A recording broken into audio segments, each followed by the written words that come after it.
Sa bisa ng warrant of arrest, napasakamay ng mga otoridad ang nakatalang top 1 most wanted person sa kasong rape sa bayan ng Nabunturan, Davao del Oro, matapos itong maaresto ng kapulisan sa Kidapawan City.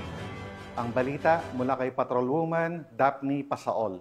Gusto ng mga otoridad ang tinuturing na number 1 most wanted person sa bayan ng Nabunturan, Davao del Oro para sa kasong panggagahasa noong Agosto 12 taong kasalukuyan sa sitio sa bayan Barangay Elumavis, Kidapawan City, North Cotabato. Kinilala ang suspect na si alias Jos, 18 anyos, estudyante at residente ng Purok 20, Barangay Poblasyon, Nabunturan, Davao del Oro.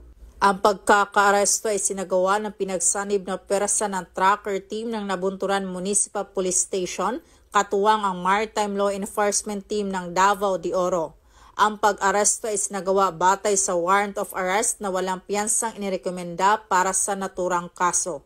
Tuloy-tuloy naman ang pagsusumikap ng Police Regional Office 11 sa kanilang pinalakas na kampanya kontra kriminalidad bilang bahagi ng kanilang pangakong panatili ng kaayusan at seguridad ng mamamayan. Mula dito sa Region 11, ako ang inyong PNN Correspondent, Patrolwoman Daphne Pasaol, alagad ng batas, tagataguyod ng balitang pulis.